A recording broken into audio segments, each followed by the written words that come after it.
Hello दोस्तों, कैसे हैं आप सब लोग। अच्छे ही होंगे आई होप। तो हम लोग अभी जुलाई का इन्वायरमेंट पढ़ लिए थे, तो इन्वायरमेंट की मैं शॉर्ट्स करवा देता हूँ। इसके बाद में ना मैं साइंस एंड टेक के जो शॉर्ट एडिटोरियल रह गए हैं छोटे वाले, वो करवा दूंगा। एक्चुअली मैं अभी कल ही दोनों डाल दूंगा। ओके, तो ज़्यादा टेंशन ना लें।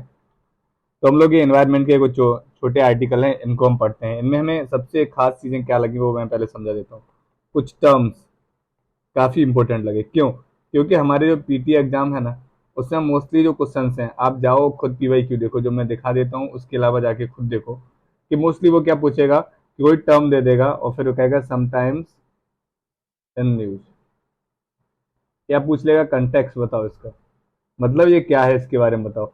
और कोई भी टर्म यहाँ पे दिया होगा। तो बस इतना हमें जानना है कि वो टर्म है, उसका मीन्स क्या है, थोड़ा बहुत उसके आसपास की चीजें अपन को पता रहनी चाहिए। ठीक है ना। तो इतना ही हमें पीटी के लिए प्रिपेयर करना है। अभी उधर सोना बाबूगिरी करके पीएचडी नहीं करने का है। अपन उधर फिर पूरी रातों की नींद खो देगा और फिर सिर्फ उसी को पढ़ने में लगा रहेगा, तो वो कोई काम का नहीं है। ओके, तो चलो शुरू करते हैं। क्रॉप, जो अब मोस्टली ये क्या है आर्टिकल, उसे मैं तुम्हें ऐसे ही समझा देता हूँ। इसे बाद में पढ़ता हूँ क्योंकि वो बहुत पुराना है। कम से कम मैं 4-5 साल से तो ये आ ही रहा है। 2-3 साल से मैं लगातार इसे पढ़ रहा हूँ। अभी क्या है ना, पंजाब और हरियाणा और यूपी, जो वेस्टर्न यूपी है उसका, जो किसान हैं, जो फार्मर्स हैं ना, वो क्या करते हैं, पैडी का क्रॉप करते हैं। अभी जो लोग फार्मर्स होंगे या फिर बिलोंग करते होंगे थोड़ा एग्रीकल्चर फील्ड से, तो उन्हें पता होगा पैडी में क्या होता है। कि पैडी में जैसे ये कोई पैडी का प्लांट है, ओके, तो इधर ऊपर पैडी लगा रहता है, बाल होता है जो, ठीक है ना। तो पैडी में क्या होगा, जब पैडी को हम लोग इसको इधर से काटेंगे या मशीन से काटेंगे, ठीक है ना, तो मशीन ऊपर ही ऊपर का काट देता है इतना, ठीक है ना। बाकी का जो नीचे का हिस्सा है ना प्लांट का, वो खेत में छोड़ देता है। अभी ये ऊपर ऊपर का हिस्सा काट के और फिर इसको ट्रॉली में भर के चक चक चक चक चक हम अपने घर ले जाते हैं, बेच देते हैं, ठीक है ना। अभी जो ये हिस्सा रह गया, इस पे बात शुरू होता है। अभी क्या करते हैं किसान, इसमें आग लगा देते हैं। अब ये जो हिस्सा है इसमें आग लगा दी, जब आग लगा देंगे ना, तो फिर वहां से उठेगा धुआं। वही इतना छोटा छोटा रह गया ना। अब इसमें आग लगा दी, आग लगाने के बाद यहाँ से क्या उठ रहा होगा, धुआं। अब ये धुआं है ना, हमें सिर्फ धुआं लगता है जब हम लोग एक आम आदमी होते हैं। लेकिन जब हम यहाँ पे पढ़ने आए हैं ना इन्वायरमेंट, तो हमें पता होगा यहाँ से NOx निकलेंगे, SOx निकलेंगे, मतलब नाइट्रोजन से रिलेटेड, और SOx। तो ये जब गैसें निकलती हैं, और भी निकलेंगी, मीथेन वगैरह और भी कई सारी गैसें निकलेंगी। तो ये सारी गैसें क्या करती हैं, पॉल्यूशन करती हैं। और ये पॉल्यूशन हमारे दिल्ली में थोड़ा ज़्यादा आ जाता है। अब ये दिल्ली में क्यों ज़्यादा आ जाता है, क्योंकि इधर देखा होगा ना, जो दिल्ली है ना, ये आप देखोगे इधर अरावली आता है। अरावली, आपको पता होगा गुजरात से शुरू होता है अरावली, और मजनू के टीला पे खत्म होता है आगे दिल्ली में। तो इधर क्या है ना, अरावली है पूरा। तो इधर साइड है दिल्ली। इधर साइड भी आप देखोगे ना, इधर फिर हरियाणा साइड, तो उधर भी आपको पता होगा कि ऑलरेडी पहले से अरावली थोड़ा फैला हुआ। तो इधर ये बीच में है। तो यहाँ पे क्या है ना, थोड़ा सा लो एरिया है। तो इधर से जो मतलब जो भी पॉल्यूशन आएगा इधर जाके भर जाता है, ना इधर निकल पाता है ना इधर निकल पाता है। इसलिए कुछ दिल्ली की कंडीशन थोड़ी सी ज़्यादा खराब हो जाती है। सर्दियों में तो आपको पता है कि बहुत ज़्यादा ही हाल खराब हो जाता है। तो बस आप बात समझ गए कि चिंता किस बात की। तो आपको ये समझ में आ गया कॉज क्या है, कारण समझ में आ गया कि वो धान के जो बचे हुए हिस्सा रहता है उसको जला देते हैं, और वहां से जो गैसें निकलती हैं वो पॉल्यूशन करती हैं। अभी कुछ लोग ये सोच रहे होंगे ना, जो मार्जिनल फार्मर्स रहते हैं ना, वो लोग मशीन से नहीं कटवाते हैं। वो लोग तो फिर वो एकदम मतलब नीचे से काटते हैं, उसके बाद उसे हिलाते हैं, फिर उसको उसके जो प्लांट्स रहते हैं ना वो रख लेते हैं, और फिर उसको गाय भैंस और जो भी एनिमल्स रहते हैं, कैटल्स रहते हैं, उनको खिला देते हैं, ठीक है ना। पर वो इधर जो सारे के सारे जो फार्मर्स हैं ना पंजाब हरियाणा में, ये काफ़ी मार्जिनल फार्मर्स नहीं है, मतलब काफ़ी बड़े बड़े फार्मर्स हैं। तो फिर ये लोग वही मशीन से कटवा के सब खेल जल्दी ही खत्म कर देते हैं, ठीक है ना। तो देखते हैं क्या है। अभी सरकार हर साल कुछ न कुछ जिताती है, तो फिर मैंने बोला ना, वही सब पुरानी बातें हर बार करती है। तो इन्होंने बोला है क्रॉप जो रेसिड्यू है ना, उसका मैनेजमेंट के लिए कुछ गाइडलाइन इधर फेंका है, मतलब बनाया है, ठीक है ना। हम लोग को मारा है कि ये गाइडलाइन है, इनको जाके पढ़ लो, कुछ थोड़ा हो जाए। अब दिक्कत क्या है ना, ये गाइडलाइंस से कुछ होता नहीं है, क्योंकि बहुत दिनों से ये गाइडलाइन चल रही है। गाइडलाइन गाइडलाइन खेलने से कुछ हम कर नहीं सकते। कुछ करने के लिए ना हमें ऑन फील्ड आना पड़ेगा और कुछ चीज़ें करनी पड़ेंगी। जैसे फील्ड में आके क्या करना पड़ेगा, वो इन्होंने इस बार बात को सुना है। हमारे पास ना फंड है नहीं है फार्मर्स के पास। अब ये कोई फार्मर्स, इतने अमीर फार्मर्स नहीं है कि जिनके पास 200 एकड़ का फार्म हाउस हो। 200 एकड़ मतलब 1000 बीघा। तो ऐसे फार्मर्स नहीं है ज़्यादा। होंगे भी एक आध दो, मैं नहीं जानता, खैर। लेकिन जैसे अभी जान के देखोगे ना, यूएसए है, कनाडा है, ऑस्ट्रेलिया है, उधर फार्मर्स के पास बहुत बड़े बड़े फार्म लैंड रहते हैं। ऐसा मान के चलो 500 एकड़ का, ठीक है ना, 2000 एकड़ का फार्म लैंड, वो हेलीकॉप्टर से उधर घूमते हैं। तो वो अलग लेवल के फार्मर्स हैं। तो ऐसा मत सोचो। तो हम लोग यहाँ पे कितना होता है कि 1 एकड़ है, किसी के पास 2 एकड़ है, या फिर कुछ ज्यादा बड़े हैं तो उनके पास 20 एकड़, 50 एकड़, या फिर 100 एकड़ होगा, मतलब 500 बीघा वाला भी फार्मर इधर होगा। तो अभी इनके पास फंड नहीं है, फर्स्ट चिंता की बात। सेकंड चिंता की बात, टेक नहीं है, कोई भी टेक्नोलॉजी नहीं है। अभी वो फार्मर इतना कुछ R&D कोई करता नहीं है एग्रीकल्चर पे, तो ज़्यादा कुछ टेक्नोलॉजी भी नहीं है। थर्ड, उन्हें अवेयरनेस भी नहीं है। फोर्थ, उनको लॉसेस हो जाएंगे। यदि कोई मतलब मान के चलो उनसे कहा जाए कि नहीं भाई तुम इसको ना जलाओ मत, खेत में ही इसको जुतवा दो। अभी जब ये खेत में ना हम इसे मतलब कल्टीवेट करेंगे या फिर इसे प्लो करेंगे ना, जब खेत में इसको जोतेंगे ना, तो फिर वो काफी डीजल खा जाएगा ट्रैक्टर, और फिर ट्रैक्टर फंस जाएगा। तो उधर फिर मजा आएगा लोगों को देखने में। एक वो जेसीबी देख लेते हैं। ये तो मजाक की बात थी, लेकिन वो ट्रैक्टर ज्यादा डीजल खाएगा और ज्यादा प्रॉब्लम होगा। तो फार्मर्स भी सोचते हैं कि उनको अपने का इमीडिएट चीजें हैं, ये है कि उन्हें फायदा होना चाहिए, लॉन्ग टर्म की बात नहीं करनी है। तो उन्हें अवेयरनेस की जरूरत है, और थोड़ा सा उनको जो लॉसेस हो रहे हैं उनको कैसे भी भरपाई करो। तो मोस्टली 4 चीजें हमने देखी। फर्स्ट, उनको पास माल नहीं है, तो कैसे भी करके उनको माल दो, क्योंकि सब लोग माल मांगता है, ठीक है ना। कुछ उनको टेक्नोलॉजी दो, कुछ उनको अवेयरनेस दो, कहो कि भाई वो ये गैस निकलती है और इससे पॉल्यूशन होता है और फिर बहुत सारे लोग का मौत होता है। तो फिर थोड़ा सा अवेयर होंगे तो कहेंगे कि ठीक है भाई, हम नहीं जलाते। और जो उनको लॉसेस हो रहे हैं उन पे कुछ चिंता जताओ कि भाई आप लोग का डीजल ज़्यादा फूक जाएगा, तो फिर डीजल का कुछ पैसा हम देंगे। ये नहीं कि डीजल 200 रुपये लीटर कर देंगे, ठीक है ना। तो फिर ट्रैक्टर नहीं चला पाओगे तुम। ऐसा उल्टा नहीं बोलना है, ठीक है।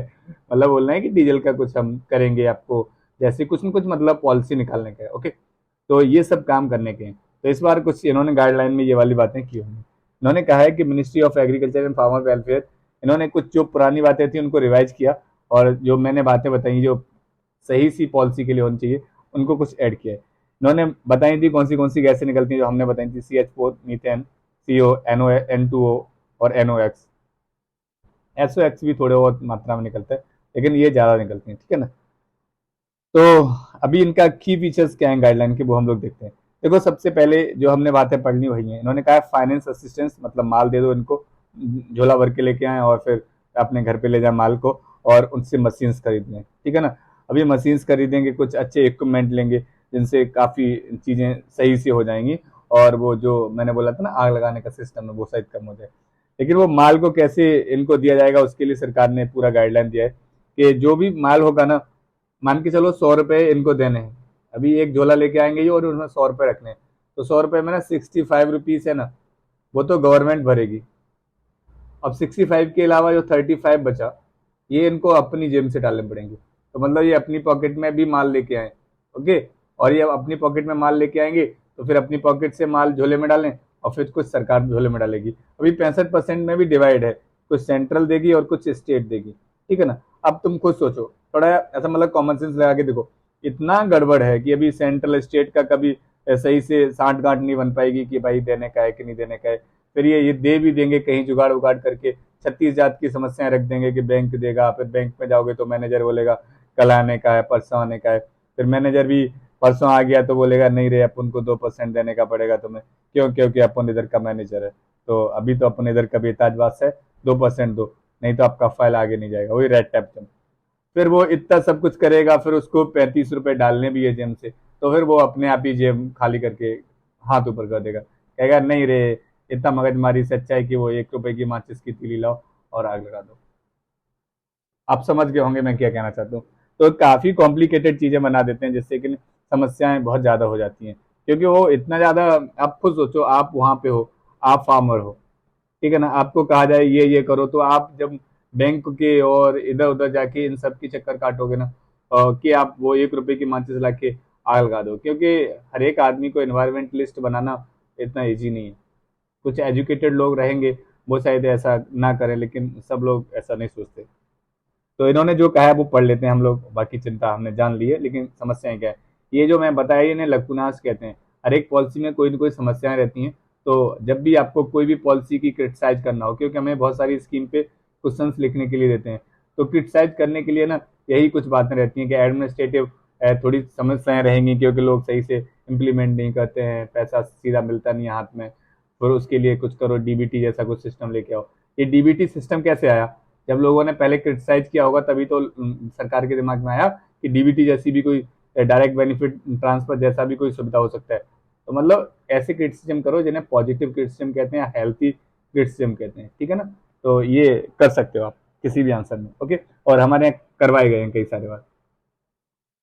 तो ये उन्होंने बोला, मैंने बोला ना, तो ये 65% सरकार देगा, बाकी 35% है वो किसान को अपनी जेब से डालना पड़ेगा, ओके। तो इनमें अलग अलग तरीके से कंट्रीब्यूशन है। स्टेट गवर्नमेंट इस सारे जो प्रोजेक्ट रहेंगे उनको अप्रूव करेगा। अभी वो जब स्टेट गवर्नमेंट अप्रूव करेगा तब आपको पूरा माल मिलेगा, वो 65% जो भी है। फाइनेंशियल असिस्टेंस जो होंगे वो एक्सटेंडेड करे जाएंगे किस चीज़ों के लिए, जो आपकी मशीन्स और इक्विपमेंट है उनके लिए। ऐसा नहीं है कि आप वो 65% ला के फिर आप खेत पे बैठ के टेबल पे दारू पी जाओ पूरी, भाई ऐसे नहीं है। उसका कोई एकदम सही सा पर्पज रखा जाएगा कि आपको ट्रैक्टर लेना है, कटर लेना है, टेडर लेना है, ठीक है ना। कि ट्रैक्टर के लिए आपको पैसा चाहिए तो ट्रैक्टर के लिए मिल जाएगा। अब ट्रैक्टर कहाँ से आ गया, वही मैंने बोला ना कि उनको आपको मतलब प्लो करना पड़ेगा, जोतना पड़ेगा। तो जोतने के लिए तो फिर ट्रैक्टर चाहिए होगा ना, थोड़ा डीजल भी उसमें डलेगा ज़्यादा। कटर चाहिए। अभी कटर क्यों चाहिए? कटर इसलिए चाहिए भाई, मेरे जो अभी इधर ये माल था ना, अब क्या करो, इधर से जड़ से काट दो इसको, ये वाला हिस्सा है ना, इसको कटर में डाल के ना भूसा बना दो, फिर वो कैटल्स के लिए भी अच्छा रहेगा और इन्वायरमेंट भी नहीं हुआ क्योंकि आग नहीं लगाई, ओके। तो यही सब चीज़ें हैं। तो सरकार ने क्या कहा, एक बार हम जल्दी से रिवाइज कर लेते हैं। तो इन्होंने जो रिवाइज, हम लोगों ने रिवाइज किया, इन्होंने भी रिवाइज कर दिया, ठीक है ना। तो रिवाइज गाइडलाइन जो दी, तो उसमें इन्होंने यही कहा जो पैसे वैसे दिए जाएंगे और कुछ सरकार और स्टेट मिला के कुछ पैसे देगी। अभी टेक्नोलॉजी के लिए भी इनको थोड़ा सा प्रावधान करना चाहिए था कि टेक्नोलॉजी भी कुछ डेवलप कर देनी चाहिए। तो कुछ इन्होंने किया है, एक्स सेतु मैनेजमेंट। अभी मैं लास्ट वीडियो में आपको बताया था ना, एक्स सेतु क्या होते हैं और इन सेतु क्या होते हैं, शायद आई होप आप जानते होंगे। नहीं जानते तो जल्दी बता देता हूँ। एक्स सेतु होता है कि जहाँ पे भी कोई भी चीज़ जिस भी फील्ड में हो रही है, मतलब जिस भी प्लेस पे कोई चीज़ हो रही है, उस प्लेस पे न करके उसे कहीं और ले जाके उसके साथ कुछ करना। अभी इन सेतु होता है जहाँ पे वो प्रोड्यूस हुआ है वहीं पे कर दो। मान के चलो छोटे एग्जाम्पल समझाते हैं। ये अपन का खेत है, फील्ड है, इधर हम लोगों ने पैडी निकाला, धान, ठीक है ना। उसका जो रेसिड्यूज था, मतलब जो भी कचरा बचा, वो हम यहाँ खेत से निकाल के इधर ले जाके ना उसके साथ कुछ करते हैं, भूसा बनाते हैं या फिर उससे दारू बनाते हैं, ठीक है ना। अभी मजाक मत सोचना, दारू बनता है, ठीक है ना। तो कुछ भी करते हैं, इसे बोलते हैं एक्स सेतु। खेत से बाहर ले गए तो एक्स सेतु। अभी वो खेत के अंदर ही फिर कुछ करने का है तो फिर बोलेंगे उसे इन सेतु। तो कुछ एक्स सेतु मैनेजमेंट जो किए थे ना क्रॉप रेसिड्यू के, उस पर कुछ बातचीत बताई इन्होंने कहा बायोमास टेम्पलेट्स बना सकते हैं, फ्यूल, मतलब उसके जो भी आपका इनका बचा हुआ कचरा है ना, उससे कुछ फ्यूल बनाया जा सकता है बायोमास से, ठीक है ना। सेकंड, बायोगैसेस बनाई जा सकती हैं, सीएनजी बनाई जा सकती है, पैडी जो स्ट्रॉ होता है ना, मतलब धान का पेड़ जो होता है, ठीक है ना, ये उससे कुछ ना कुछ सीएनजी बनाई जा सकती है, बायोगैस बनाई जा सकती है और दारू बनाई जा सकती है। तो ध्यान रखना है आपको कि सीएनजी या बायोगैस, दारू, ठीक है ना, और क्या कहते हैं, इससे ना फ्यूल भी बनाया जा सकता है। तो ये सब चीज़ें बनाई जा सकती हैं। अभी ये बनाई जा सकती है, मैं बढ़ा रहा हूँ, पर ऐसी बन रही हैं ये नहीं कह रहा मैं, ठीक है ना। तो ध्यान रखना है कि क्या है कि इन सब के लिए ना हमें क्या चाहिए, माल। अभी वो माल ही तो नहीं है, हमारी कहानी शुरू कहाँ से हुई थी कि अपन के पास माल नहीं है, पैसा नहीं है, तो अपन पैसा मांगता है। इधर जब तक पैसा नहीं आएगा, एक दो रोकड़ा बहुत होगा नहीं हमारे पास, तो हम कुछ नहीं कर पाएगा। एक दो खोखा पैसा मांगता है, उसके बाद ये धंधा शुरू होगा, ठीक है ना। तो ये सब चीजें ध्यान रखनी है आपको। ऐसा ऐसा हो सकता है, कल क्वेश्चन पूछता है वो कि रेसिड्यूज जो है ना क्रॉप्स का, उससे दारू बन सकता है, तो बराबर याद रखना है, हाँ दारू बनेगा, क्योंकि वो फिर वो कुछ न कुछ करेंगे उसमें। और सीएनजी बायोगैस बन सकता है और अदर फ्यूल्स भी बनाए जा सकते हैं, ठीक है ना। तो यही सब चीज़ थी, तो हमने पूरा पढ़ा, हमने समझा अच्छे से, ठीक है ना। तो पैसा और टेक्नोलॉजी देने की बात की है, और ये एक्स सेतु मैनेजमेंट क्रॉप रेसिड्यू से, इससे क्या होगा, इससे होगा ये भाई कि हमारे यहाँ पे दिल्ली में पॉल्यूशन कम होगा, इसलिए ये सब कुछ किया जा रहा है, ओके। नेक्स्ट आर्टिकल पे आते हैं, कार्बन के ट्रेडिंग स्कीम। भाई वो मई मंथ का एनवायरनमेंट का जाके एक बार वीडियो देख लो, 57 मिनट से शुरू करना, और ये मैंने बहुत डिटेल में समझाया और सारे पीवाईक्यू करवाए हैं।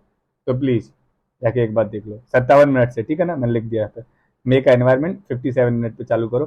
कार्बन क्रेडिट ट्रेडिंग सब कुछ उधर मैंने डिटेल में कालू और भूरी के साथ समझा हुआ है, ठीक है ना। India climate energy dashboard 3.0।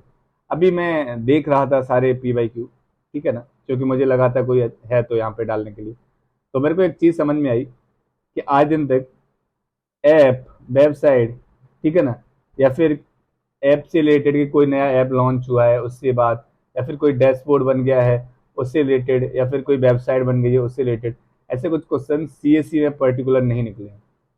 तो आपको ऐसा लगता है तो आप कभी जाके PYQ भी देख लिया करो, हमेशा सोना बाबूगिरी में मत घुसे रहो। तो कभी कोई ऐसा डैशबोर्ड और वेबसाइट उन्होंने पूछा नहीं है क्या नया लॉन्च हुआ हो। यदि आपके दिल को मतलब तसल्ली नहीं हो रही है और आपकी गोदों में खुजली है तो फिर आप इन्हें पढ़ लो, लेकिन नहीं निकला है तो फिर थोड़ा सा आगे बढ़ जाते हैं। थर्ड है WMO ozone and ultraviolet bulletin, ठीक है ना। अभी क्या है, ये थोड़ा सा मैं आपको डिटेल में समझाना चाहता हूँ कि जो WMO है ना, बर्ड मेट्रोलॉजिकल ऑर्गेनाइजेशन जो है ना, बर्ड मेट्रोलॉजिकल ऑर्गेनाइजेशन, ठीक है ना, इसने एक अच्छी बात कही है, काफी अच्छी बात कही है। वो बात को हमें समझने के लिए ना पहले कारण जानना पड़ेगा। इसमें इन्होंने बताया नहीं कारण क्या है, लेकिन हम एक बार एक कुछ चीज समझते हैं, ठीक है ना, बड़ा करते हैं इसको। ओके, तो ये आप देख रहे होंगे ना, ये अपन का अर्थ है, ठीक है ना, पृथ्वी माता। तो ये अपन का अर्थ है ना, तो ये अपनी माँ है, पृथ्वी माँ, जो भी कह लो। इसके जो सबसे पहला लेयर है ना, ये इधर वाला, ये अपन का जो बलून और ये कुछ प्लेन जैसा है, तो ये है ट्रोपोस्फियर। तो सबसे पहला लेयर जो रहता है ना, उसको अपन क्या कहते हैं, ट्रोपोस्फियर। सेकंड है स्ट्रेटोस्फियर, थर्ड है मेसोस्फियर, फोर्थ है थर्मोस्फियर, फाइव है एक्सोस्फियर, ठीक है ना। ये 5 जात की ये अपनी लेयर्स हैं अपने पूरे एटमोस्फियर में, ठीक है ना।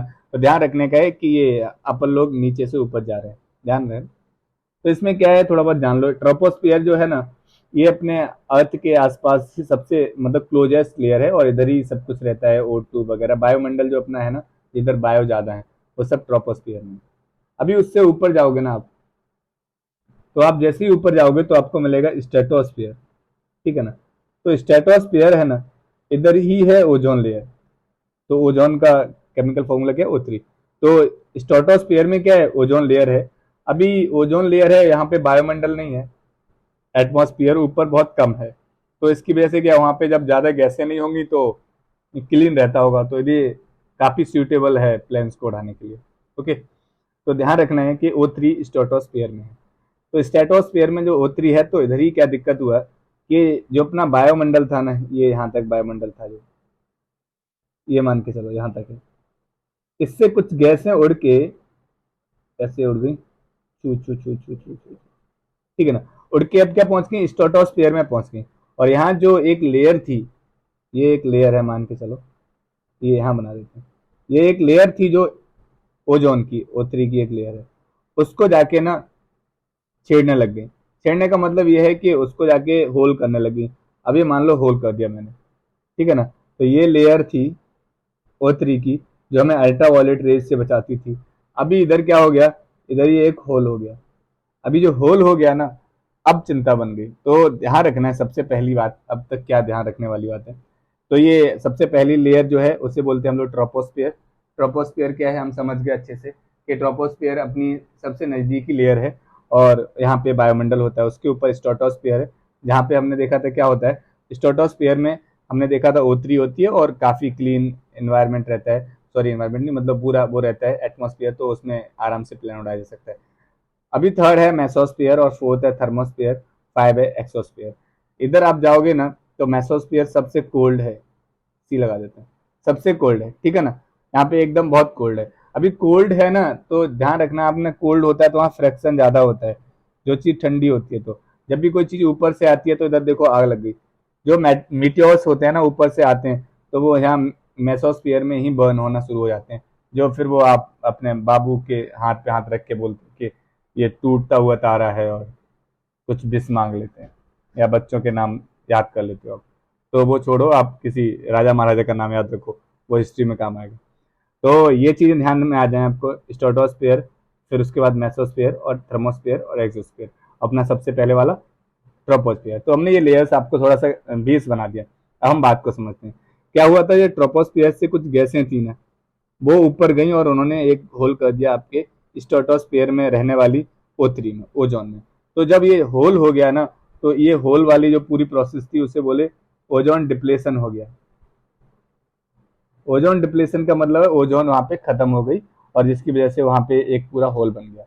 अभी ओजोन डिप्लेशन जो हुआ है वो किसी ने किया होगा, तो कुछ गैसों ने किया होगा, तो उन गैसों को बोलेंगे ओजोन डिप्लेशन गैसेस या ओडी। ठीक है ना, जो भी बोलना है बोल लो, तो आपको ध्यान रखना है ओजोन डिप्लेशन कुछ गैसें होती हैं जिनसे ये सब कुछ हुआ है। अभी वो गैसें कौन सी हैं और उनको कैसे कम किया गया, क्या किया गया, वो हम लोग आगे देखेंगे। तो मैं इसे हटा देता हूँ, आप समझ गए होंगे कि ये लेयर्स में क्या हुआ और क्या नहीं हो गया। तो सबसे पहले हम इसको हटाते हैं।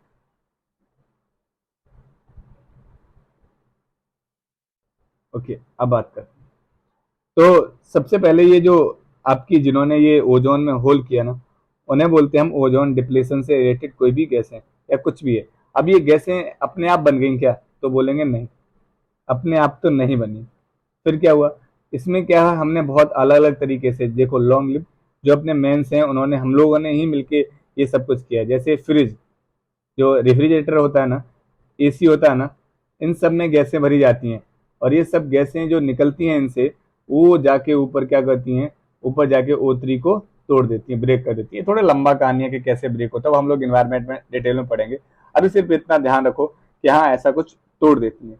अभी जब ये तोड़ देती है ना, तो जो भी गैसें तोड़ती हैं, अभी गैसों को इन्होंने सब्सटेंस कह दिया है, तो वो कोई मतलब नहीं है, आप कुछ भी कह सकते हो।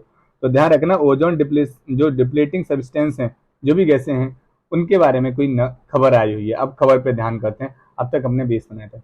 तो जो WMO है उसने बताया कि 99% जो ODS थी, ओजोन डिप्लेटिंग गैसें थी, वो खत्म हो गई हैं वहां से। जब ये गैसें खत्म हो गई वहां पे, तो बताओ मेरे को, होल खत्म हो रहा है कि नहीं हो रहा है, तो होल अपने आप बंद हो रहा है। ठीक है ना, तो वहां पे पूरा लेयर फिर से मतलब रिवाइव कर रहे हैं। ओके, तो ध्यान रखना है। अभी ये रिवाइव कर रहा है, वो अपने आप हो गया क्या, ऑटोमेटिक, या फिर उधर किसी ने आके कुछ किया, या फिर मतलब कुछ तो रहा होगा ना, या फिर हम लोगों ने मिलके कोई ऐसी मतलब सबमिट की, या फिर कोई ऐसी कसम खाई जिससे कुछ हुआ। तो आंसर है हाँ, हमने कई सारी कस्में खाई ओजोन को बचाने के लिए। ठीक है ना, तो वो कस्मों में वन ऑफ द बिगेस्ट कसम थी मॉन्ट्रियल प्रोटोकॉल। ठीक है ना, तो मॉन्ट्रियल प्रोटोकॉल जो थी, इसके थ्रू हमने कई सारी कस्में खाई थी कि जो भी सब्सटेंस हैं जो ओजोन को मतलब हार्म करते हैं, उन सारे सब्सटेंस को हम क्या करेंगे, यूज नहीं करेंगे, और जो यूज हो रहे हैं उनको रिड्यूस करते जाएंगे और उनका कोई अल्टरनेट लेके आएंगे और उसको हम यूज करना शुरू करेंगे। ओके, तो उसके द्वारा क्या हुआ, आज हमें फायदा मिला 99%। वहां पे क्या है, ओजोन वाली जो भी ओजोन को खत्म करने वाली गैसेस थी या सब्सटेंस थे, वो सब के सब खत्म होते हुए दिख रहे हैं। 99% हो गए, केवल 1% रह गया। यही खबर दी किसने दी, WMO ने। ठीक है ना, तो कहीं चाहो तो ये आप यूज कर सकते हो कि हाँ ये हम जो पॉलिसी चला रहे हैं, तो उनके बेनिफिट या सिग्निफिकेंस लिखने हो आपको, कि जो हमने अब तक सबमिट किए हैं या फिर कोई ऑर्गेनाइजेशन बनाई है, तो उसका कोई फायदा है तो हाँ बताओगे आप। कि WMO के ने कुछ बताया था कि 99% जो ODS हैं, ओजोन डिप्लेटिंग सब्सटेंस है, वो खत्म हो रहे हैं। तो ऐसे करके कहीं फॉर्डर पॉइंट में ऐसे यूज कर सकते हो। बाकी कोई काम करनी है, बस अपने नॉलेज में ले लिया था। Climate change impact on animal communication. तो ये कुछ जानवर है ना, आपको पता होगा, नहीं पता है तो मैं थोड़ा समझाता हूँ आपको। मान के चलो कोई भी जानवर है आपका ये, ठीक है ना, इसके 4 पैर हो गए, ये इसका गर्दन हो गया, ये कोई भी जानवर है। ओके, अभी ड्राइंग पे नहीं जाने का है, हंसने का नहीं है कतई भी। तो ये कोई एनिमल है। अभी एनिमल को एक और एनिमल दिखता है इधर, ठीक है ना। तो जब ये दोनों एनिमल मिलते हैं, तो मिलने के बाद ये लोग कम्युनिकेट करते हैं, आपस में कुछ बातचीत करते हैं, जो हम लोग को समझ में नहीं आता है, लेकिन ये कम्युनिकेट करते हैं। ठीक है ना, आपस में कुछ ना कुछ कम्युनिकेशन करते हैं। अभी क्या है ना, इम्पैक्ट पड़ रहा है इनके कम्युनिकेशन पे। अभी इम्पैक्ट कैसे पड़ रहा है, क्योंकि टेम्परेचर इंक्रीज हो रहा है, और टेम्परेचर इंक्रीज होने की वजह से क्या है ना, एक जो केमिकल बनता है इनकी बॉडी में, जैसे इन्फो केमिकल कहते हैं, जो इन्फॉर्मेशन को ट्रांसफर करता है एक एक जन से दूसरे जन के लिए। तो ये जो आपका इन्फो केमिकल है, वो रिड्यूस हो रहा है, टेम्परेचर बढ़ने की वजह से वो कम प्रोड्यूस हो रहा है। फिर कम प्रोड्यूस हो रहा है तो इनके बीच में जो मतलब कम्युनिकेशन है वो गड़बड़ा रहा है, फिर ये अपने सोना बाबू से बात नहीं कर पा रहे हैं। आपके सिग्नल बढ़ रहे हैं, देख लो ये नेटवर्क, यही तो एक बहुत बुरा हाल है हमारे एनवायरनमेंट का, कि आपके सोना बाबू के लिए फीचर्स बढ़ाए जा रहे हैं, और दूसरे लोग जो एनिमल्स हैं ना, अदर एनिमल्स भी तो रहेंगे ना, अकेले ह्यूमन बीइंग तो नहीं रहेगा, उन बेचारों के सिग्नल्स कम किए जा रहे हैं। वो आपने पढ़ा होगा ना कि मोस्टली टाइम पे एनर्जी वाला, तो वैसा ही लग रहा है।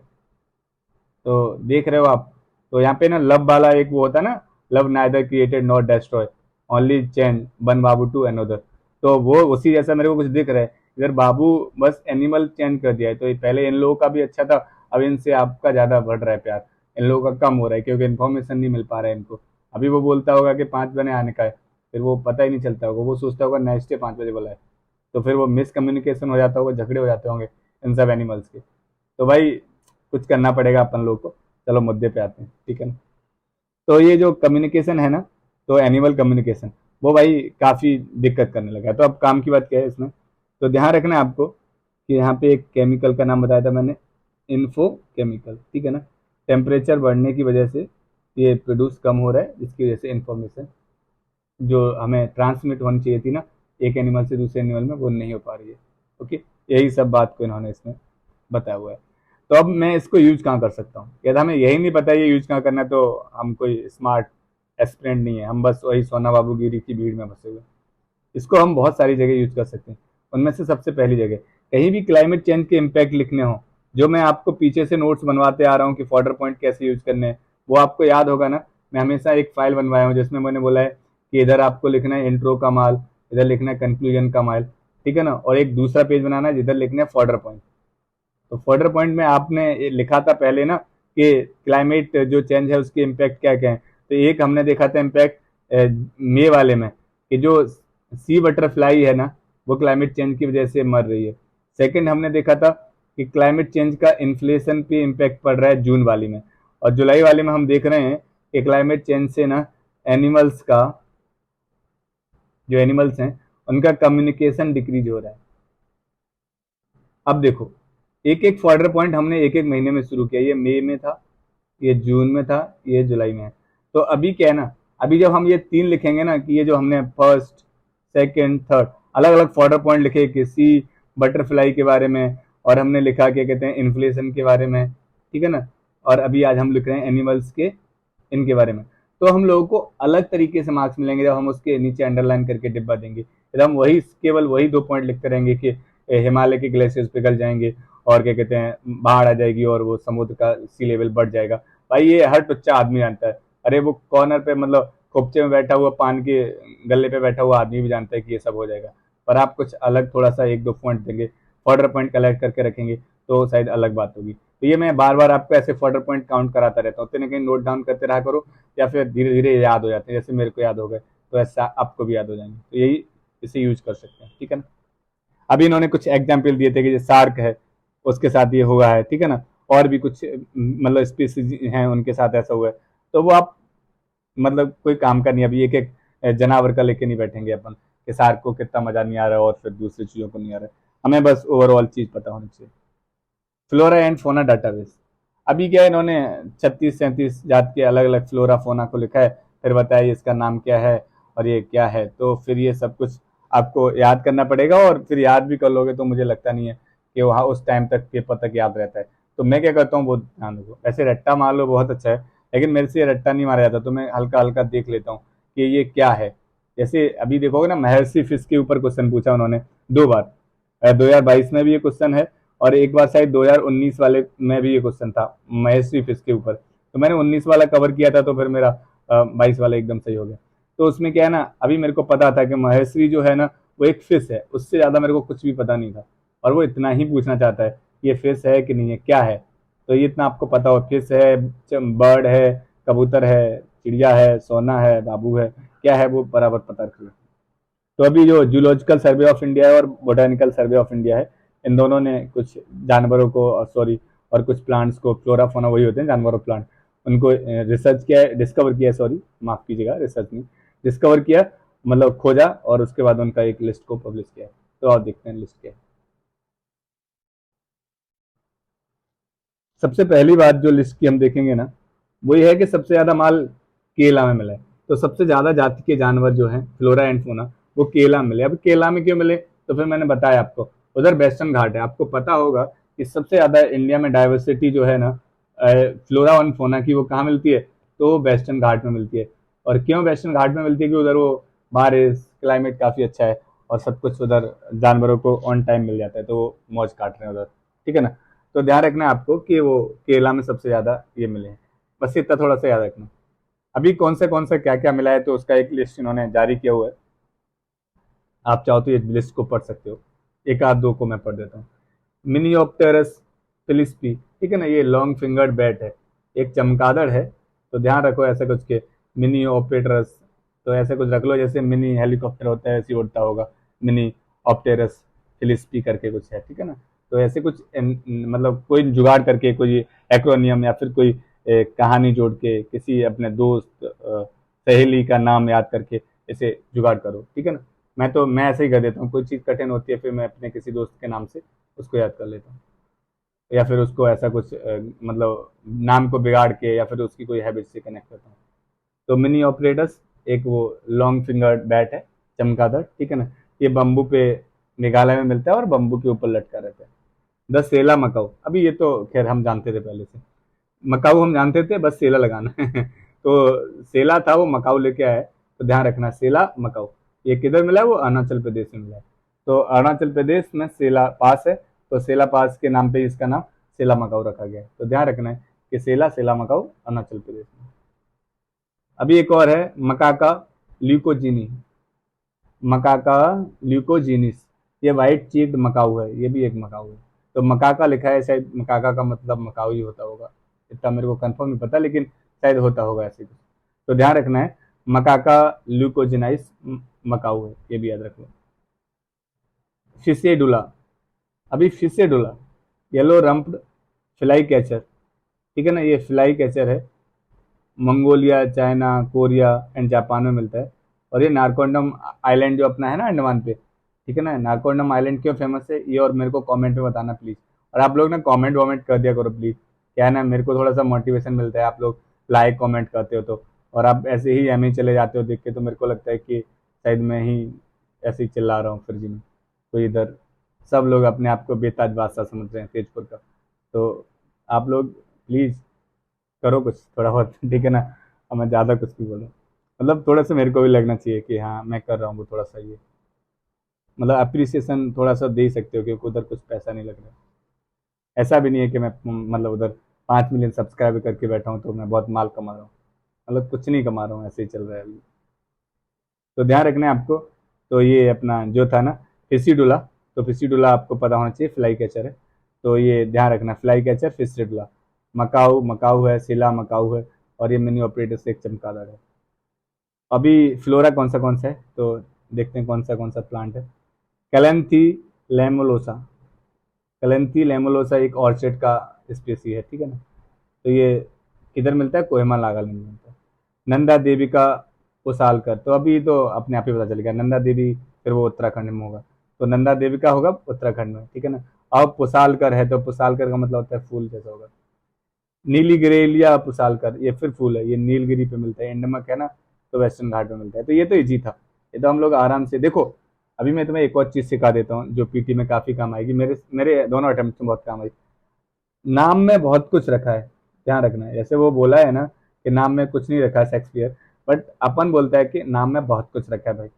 नाम से ना हम बहुत कुछ पता कर सकते हैं। जैसे मान के चलो, अभी आप ना मैं आपसे एक क्वेश्चन पूछता हूँ। जैसे मान के चलो किसी का नाम है ना करणदीप, करणदीप सिंह, किसी का नाम है रहीम, किसी का नाम है राधे श्याम। मे भी मुझ आप में से ना 80% लोग होंगे जो इनके नाम से इनका रिलीजन बता सकते हैं, कि ये करणदीप सिंह है तो सिख होगा, रहीम है तो मुस्लिम होगा, राधे श्याम है तो वो हिंदू होगा। तो भाई नाम में कुछ रखा है।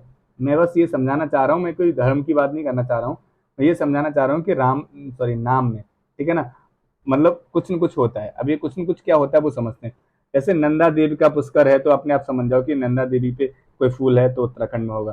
तो ऐसे ही बहुत सारे मैंने PYQ करवाऊंगा मैं, शायद इस बार PT का तो मैं पूरा ही कुछ करवाऊंगा जिसमें मैं बताऊंगा आपको कि कैसे कैसे गैस किया जा सकता है। कुछ ऐसे क्वेश्चंस रहते हैं, ऐसे 2023 वाले में भी कुछ क्वेश्चन थे जिसमें गैस किया जा सकता था। अभी जितना पहले हाई लेवल पे होता था उतना नहीं हो रहा है, लेकिन कुछ क्वेश्चंस में किया जा सकता है। जैसे नाम का हो, नाम से कुछ न कुछ जुगाड़ कर सकते हैं, तो वही तरीके से नाम से भी कुछ चीजें ढूंढी जा सकती हैं, ठीक है ना। नेक्स्ट है गम्बूसिया अफियनिस। अभी ये भी टर्म याद रखो आप, गम्बूसिया। ये कैसे क्वेश्चन पूछ लेते हैं, ऐसे पूछ लेगा गम्बूसिया अफिनिस समटाइम इन न्यूज, बताओ ये क्या है। तो ध्यान रखना आपको, आंध्र प्रदेश में ये एक मछली है, क्योंकि मछली से इसे बहुत प्यार है। 3 बार क्वेश्चन मछली के ऊपर पूछ चुका है कि ये मछली है तो फिर ये क्या है, पता नहीं। जब वो एग्जामिनर ये क्वेश्चन सेट कर रहा होता है तो मछली के साथ उसका शायद सी फूड है ना, तो ज़्यादा अच्छा लगता होगा। तो गैम्बूसिया अफिन्स मतलब जी अफिन्स है ना, एक टर्म जो है कि मछली। अब ये कैसी दिखती है मैं दिखाता हूँ आपको। ये मछली सादा जैसी मछली अपनी, ऐसी अपनी मछली, मतलब अपनी क्या मतलब, मेरी तो नहीं है मैं आपकी है। मतलब जो हम लोग लोकली मछली देखते हैं ना, वैसी ही मछली है, कुछ खास इसमें अलग नहीं है, क्योंकि मछली है तो मछली होगी। तो यही मछली है, ध्यान रखो, ठीक है ना। बस मछली साधारण है लेकिन इसका नाम बहुत ही टफ है, और वो नाम टफ है तो हम लोग को जरूर याद रखना पड़ेगा, क्योंकि वो महर्षि फिश, उसको वो पूछ सकते हैं, तो फिर इस फिश को पूछने में क्यों उसको दिक्कत होगा। तो चलो हटाते हैं इसको, ठीक है ना। तो ये ध्यान रखो, गैम्बूसिया अफिन्स। अभी देखो, फिनिस, अफिनिस, अफिनिस से मेरे को समझ में आ रहा है ना, जैसे मैं अपना नेम में बहुत कुछ रखा है, वो जो मैंने आपको ट्रैक सिखा रहा हूँ मैं। अफिनिस से ही मतलब आता है कि ये फिश है, फिन्स, फिनिस करके ऐसे जुगाड़ करके रख लो। तो गैम्बूसिया अफिनिस फिश है, और ये किधर को मिलता है, तो ये आंध्र प्रदेश को मिलता है, उधर ही कहीं रहता होगा ये, ठीक है ना, वाटर बॉडीज में। तो ये नेटिव किधर का है, साउथ वेस्टर्न यूनाइटेड स्टेट का नेटिव है। अभी इसको एक और नाम से जानते हैं, ठीक है ना, इसको मॉस्क्यूटो फिश कहते हैं। मॉस्क्यूटो फिश क्यों कहते हैं, जिधर को ये मछली रहती है ना, जिधर को ये मछली रहता है उधर को मॉस्क्यूटो नहीं रहता है, समझे ना, सॉरी। जिधर ये फिश रहेगा उधर मॉस्क्यूटो नहीं रहेगा, तो मॉस्क्यूटो की खास दुश्मन है ये, ठीक है ना। तो ये फिश जिधर रहेगी उधर मॉस्क्यूटो नहीं रहेगा। अब ये दिक्कत क्या है इसका, ये इन्वेजिव स्पीसी है। अभी इन्वेजिव स्पीसी क्या होती है, मैं इसे जल्दी से डिफाइन कर देता हूँ। देखो, कोई भी स्पेसी है, कोई भी स्पेसी जो कहीं जाती है, मान के चलो ये यहाँ आ गई, ये ए प्लेस पे रहती थी और बी प्लेस पे कैसे भी एक इसका मतलब मछली आ गया। अब यहाँ जो मछलियां रह रही थी ये उन सबको खत्म कर देगी और पूरे इलाके पे कब्जा कर लेगी। तो जब ये पूरे इलाके पे कब्जा कर लेगी तो वो वहाँ पे इकोसिस्टम होगा ना, वो पूरा डिसबैलेंस्ड हो जाएगा, क्योंकि वो साइकिल जो होगी ब्रेक हो जाएगी, वेब साइकिल जो होती है, ठीक है ना। तो इसीलिए हम इससे क्या बोलते हैं, इन्वेजिव। इन्वेजन का मतलब होता है कहीं पे जाके, इन्वेजन का मतलब होता है सिंपल, हमने पढ़ा है ना ब्रिटिशर इन्वेजन, कहीं पे जाके उस पूरे एरिया पे कब्जा कर लेना। तो जो स्पेसी किसी दूसरे एरिया पे जाके कब्जा कर लेती हैं उन्हें हम क्या कहते हैं, इन्वेजिव स्पेसी, वहां पे इन्वेजन कर लेना, ठीक है ना। तो आप समझ गए होगे मैं भी, तो कई एक यहाँ से आई है स्पेसी और यहाँ आएगी तो यहाँ की सब स्पेसियों को मार देगी और खुद एकदम पूरा कब्जा कर लेगी, ठीक है ना। तो ऐसी स्पेसियों का कहते हैं इन्वेजिव स्पेसी। ये पीटी में पूछा हुआ है उन्होंने कि इन्वेजिव स्पेसी कौन सी है, तो ऐसे 2-3 बार क्वेश्चन आया हुआ है। तो हम लोग इन्वायरमेंट पढ़ेंगे तब ये सब कवर करेंगे। अभी मैंने तुम्हें बता दिया इन्वेजिव स्पेसी क्या होती है। तो ये जो फिश है ना, मॉस्किटो फिश, ये इन्वेजिव स्पेसी है। लेकिन अभी इसका यूज कैसे कर सकते हैं, इसका यूज क्या किया है कि जिधर को मच्छर ज्यादा रहता है या मॉस्किटो, उधर को स्पेस को फिर उधर कर देते हैं, तो फिर वो मॉस्किटो का मतलब जो भी है नंबर ऑफ पॉपुलेशन वो काफ़ी डिक्रीज कर देती है। तो काफ़ी अच्छी है। तो ध्यान रखना, अभी ये क्वेश्चन 2 तरीके से पूछ सकता है, समटाइम इन टर्म्स में, या फिर ऐसे पूछ सकता है कि निम्न में से कौन सी इन्वेजिव स्पेसी है। तो भी आपको पता रखने का है, इन्वेजिव स्पेसी आपकी गैम्बूसिया एफिन्स है और मछली है, ये भी याद रखना है। अभी पता होगा तुम्हें कि जो मॉस्किटो होते हैं ना, वो मलेरिया, डेंगू, चिकनगुनिया और 36 जात की बीमारियां कर देते हैं। तो उनसे बचाने के लिए ये सब कुछ रखा गया, ठीक है ना। अभी आता है क्रिप्टोबायोसिस। ये जो टर्म है ना क्रिप्टोबायोसिस, अभी क्रिप्टो है ना जो, वो अलग रखो, बायोसिस अलग रखो। क्रिप्टो का मतलब होता है डिसेंट्रलाइज, है ना, कि जो भी कोई भी है क्रिप्टो में, मतलब जो भी कोई भी किसी टाइप का क्रिप्टो है, बिटकॉइन है, इथेरियम है, या फिर आबे है, कुछ भी है, ठीक है ना। तो वो डिसेंट्रलाइज होते हैं, एक जगह नहीं होते हैं। कोई एक वहाँ पे बॉडी उसे, उन्हें सेंट्रलाइज बॉडी उसे कब्जे में लेके नहीं घूम रही होती है, फिर वो उस पर रूल नहीं कर रही होती है। वो एकदम फ्री होते हैं, किधर को भी जा सकते हैं, मतलब कोई भी उनको पकड़ नहीं सकता, तो डिसेंट्रलाइज होते हैं। तो क्रिप्टोवायसिस भी एक स्टेट है। अभी मैं इधर समझा देता हूँ। ऐसे मान के चलो ये कोई एनिमल है, आदमी ऐसा बना दिया, लेकिन ये कोई एनिमल है, आदमी नहीं है, ठीक है ना। अभी एक ऐसी, मतलब कोई भी ऑर्गेनिज्म है, उसका एक ऐसा स्टेट हो जिस स्टेट में ये ऑक्सीजन लेना बंद कर दे, मतलब सांस लेना ये बंद कर दे, पानी पीना ये बंद कर दे। तो मतलब सांस लेना पानी पीना बंद कर दे जब कोई भी ये ऑर्गेनिज्म, तो उस स्टेट को हम कहते हैं क्रिप्टोबायोसिस, ठीक है ना। तो आप समझ गए ना, क्रिप्टोबायोसिस क्या है, एक ऐसा स्टेट, ठीक है ना, जिसमें आदमी O2 लेना, मतलब सांस लेना और पानी लेना बंद कर देता है। इवन उसे हम कहते हैं टेम्परेरी डेथ। टेम्परेरी डेथ मतलब कुछ समय के लिए वो मर गया है। हाइब्रेशन से ये अलग है, ध्यान रखना आपको, वो भालू को हाइब्रेशन जाता है, वो सोता रहता है, वो अलग है, लेकिन ये अलग है, ठीक है ना। हाइब्रेशन के टाइम पे वो शहद खाता है कभी कभी उठ के, लेकिन ये आदमी क्या करेगा, जो ना O2 लेगा ना वाटर लेगा, और टेम्परेरी मर जाएगा कुछ समय के लिए, फिर जिंदा हो जाएगा, ठीक है ना। ऐसा मान के चलो कि वो हॉलीवुड की मूवीज के विलन, फिर उनको मजा नहीं आएगा तो जिंदा होके वापस आ जाएंगे। तो अब मेरे को बताओ, ये टर्म काफी अच्छा था मेरे को लगा, क्योंकि ये ऐसे टर्म्स पूछे गए हैं, क्योंकि लोगों को लगेगा ना क्रिप्टोवाइसिस क्या है, तो वो एक उधर लिखेगा क्रिप्टो से रिलेटेड कोई भी मॉनेटरी से रिलेटेड कुछ ऐसा स्टेटमेंट बना देगा, तो लोगों को लगेगा वाह क्रिप्टोवाइसिस मतलब कोई क्रिप्टो का नाम रहा होगा, और टिक करके फिर वो अपने आप को बेताज बादशाह समझेंगे और सोना बाबू से डिस्कस करेंगे ये तो अपन का सही है, और अपन के 120 नंबर बन रहे हैं, फिर उधर वो 87 भी नहीं आते। क्यों? क्योंकि हम लोग ना परफेक्ट नॉलेज रख ही नहीं पाते हैं। हम लोग ना अपना थोड़ा जुगाड़ से गैस करते हैं, थोड़ी आधा तो आपने सही सुना लेकिन पूरा नहीं सुना, इससे ही आपने टिक मार दिया, तो फिर वो दिक्कत हो जाता है। तो ध्यान रखना आपको, क्रिप्टोवाइसिस क्या है, तो हम समझ गए टेम्परेरी डेथ होती है। और यहाँ पे ना क्या होता है कि हम वो जिंदा है कि नहीं है, जिंदा है या ऑफ हो गया, ये हम डिटेक्ट ही नहीं कर सकते, इसलिए तो हम उसे कहते हैं टेम्परेरी डेथ, क्योंकि वो O2 ले नहीं रहा होता सांस, ना पानी ले रहा होता, सांस नहीं लेता है, तो हम कैसे पता करेंगे ये जिंदा है कि नहीं है, ठीक है ना, क्योंकि हम लोग सांस ही देखते हैं मोस्टली। तो आप क्रिप्टोवाइसिस समझ चुके हैं। बहू वाली कैटल फेंस, अब देखो ये भी बिल्कुल फर्जी फर्जी चीजें दे देते हैं। बहुबल्ली कैटल है, बाली नहीं, ठीक है ना, बहुबल्ली कैटल फेंस। अब इन्होंने क्या है, ministry of road and transport highway है ना, उसने क्या किया, सुनो तुम्हें हंसी आएगी कि ये न्यूज देने की जरूरत थी। ये इन्होंने कहा ये हाईवे है, हाईवे के बाजू बाजू में क्या करेंगे, बल्ली गाड़ देंगे बांस की, जिससे ये बल्ली गड़ गई, जिससे कोई एनिमल है आएगा तो बल्ली से क्रॉस नहीं कर पाएगा रोड पे। ये रोड है, ठीक है ना, ये बल्ली से टकराएगा वापस चला जाएगा, बल्ली की वजह से ये अंदर नहीं घुस पाएंगे, बस इसी का उन्होंने नाम दे दिया बाहुबल्ली कैटल फेंस। भाई ये कोई न्यूज में देने की, ये पढ़ाने वाली बात थी क्या? तुम लोग मेरे को खुद बताओ कमेंट में, क्या लगता है भाई बल्ली गाड़ दी है तो उसको भी हम पढ़े, मतलब कुछ भी। तो ministry of road transport and highway है, तो उन्होंने यही बल्ली गाड़ के रखी है बम्बू की, तो वही बाहुबल्ली कैटल फेंस। तो ध्यान रखना भाई, ये एक टर्म है, बाहुबल्ली कैटल फेंस क्या है, तो कल भूल मत जाना। साल 16 अपोसिटिफोलिया डेस्पोनेटानिया, ये एक प्लांट है। अब ये प्लांट किसी जनावर कोई न कोई डिस्कवर होता है, फिर इसको याद करना पड़ता है, क्योंकि ये कभी न कभी पूछ लेता है, तो आपको थोड़ा सा फोकस देना है, अभी इसे रट्टा मार के नहीं रखना है। तो साल 16, ठीक है ना, साल 16, अभी साल का पेड़ होता है और वो 16 साल तक जिया, तो ऐसे में याद कर लो, साल 16 एक प्लांट है, साल का पेड़ होता है और वो 16 साल जी रहा है, तो साल 16, ठीक है ना।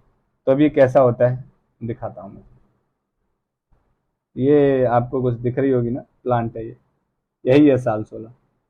ये कुछ ऐसा गांव में तुमने देखा भी हो, सही मैंने तो नहीं देखा, शायद आप लोगों ने कहीं देखा हो, ऐसा मैंने कुछ ऐसा प्लांट देखा तो है कहीं, लेकिन मेरे को पता नहीं कि वो यही है कि नहीं है, लेकिन हमें पदावर याद रखना है।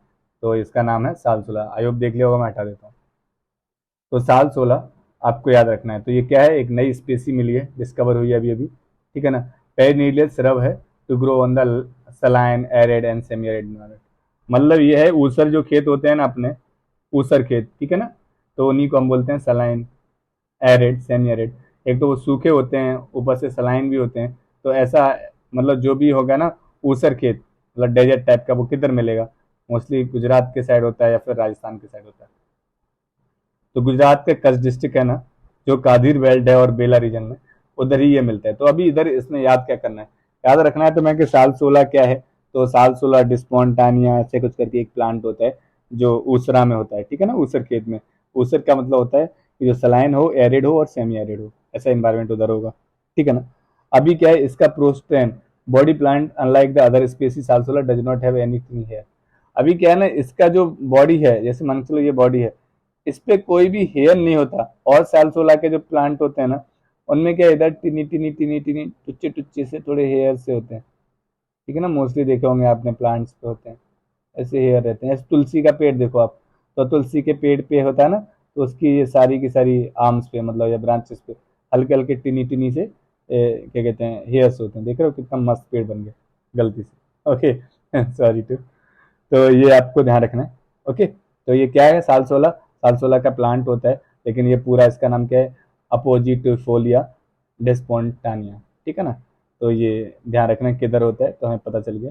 और क्या है, अभी ये सॉल्टी जूस होता है इसमें, इसकी लीव्स में, ठीक है ना, जिसका काम हम लोग साबुन बनाने में कर सकते हैं और कोई दवाई दूरी भी बन सकती है, ठीक है ना। तो ध्यान रखने का है कि अभी उसमें ऊसर में रहेगा तो सलाइन होगा, तो और मतलब ऑब्वियसली है कि सॉल्टी तो हो गई, ठीक है ना। तो ये प्लांट को याद रखो। होलो बायोनोटस, अभी होलो बायोनट्स क्या है, होलो बायोनट्स जो है ना, ये एक माइक्रोवेव लिविंग है, सॉरी लिविंग माइक्रोवेव्स है, ठीक है ना, एक छोटा सा कीड़ा है, ठीक है ना। ये जो सिम्बोसिस रिलेशन में रहता है। अब ये कैसे रहता है क्या है थोड़ा जानते हैं।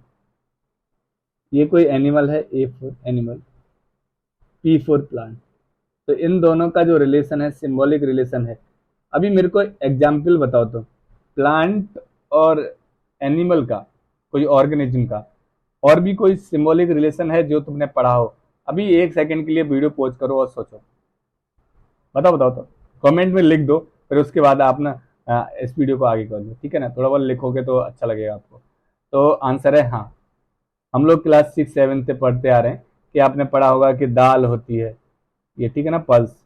तो उनके प्लांट के नीचे कोई एनिमल रहता है, दाल तो प्लांट है ना, उसके नीचे कोई ऐसा एनिमल रहता है राइबोजियम नाम का। कुछ याद आया, हाँ आ गया ना। तो राइबोजियम और प्लांट बीच में किस तरीके से रहते हैं, एक सिम्बॉलिक रिलेशन में रहते हैं। सेम उसी फैशन में ये चीज है जो होलो वाइन्स है ना, ये भी एक एनिमल है और ये किसी प्लांट के साथ में सिम्बॉलिक रिलेशन में रहता है, सेम उसी फैशन में जैसे राइबोजियम, जो अपना राइबोजियम है ना, वो रहता है इस हिसाब से, ठीक है ना। तो ये इन्होंने बताया हुआ है। बैक्टीरिया जैसे रूट्स लेगुन्स में मोस्टली ये भी मिलता है, ठीक है ना। तो जैसे वो मिलता है उसी हिसाब से, तो ये भी लेगुन्स में ही मिलता है, ठीक है ना। और ये भी नाइट्रोजन देता है उसी की तरीके से। तो ये सब कुछ है, तो आप ध्यान रखना एक बार कि होलोवाइनिट्स भी राइबोजियम जैसा है। Global assessment report on disaster risk reduction, DRR।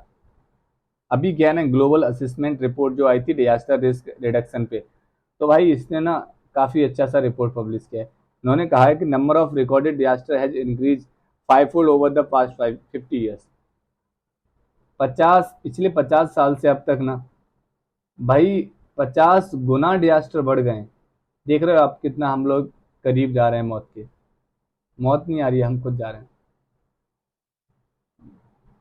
50 साल में 50 गुना बढ़ गए, ये इन्होंने बताया। तो United nation office for disaster risk reduction, ठीक है, UNDRR release global assistant report on DRR 2023, ठीक है ना। तो ये रिपोर्ट इतना कुछ काम का हो सकता है। कैसे, कभी डिजास्टर मैनेजमेंट का जब हम लोग आंसर लिखें, देखो मैं हमेशा फॉर्डर पॉइंट को ये क्यों बताता हूँ कि कहाँ यूज करना है, क्योंकि आपको पता चल जाए यूज कहाँ करना, आप सीख जाओ। तो ध्यान रखना है आपको कि ये जो है ये कहाँ यूज कर सकते हैं, BM में कहीं पे भी आप बता सकते हो कि भाई ये 50 टाइम्स बढ़ गए लास्ट के 50 ईयर्स में। तो नीड ऑफ आवर बराबर क्या है, नीड ऑफ आवर इज कैसे भी इन्हें प्रिवेंट करो।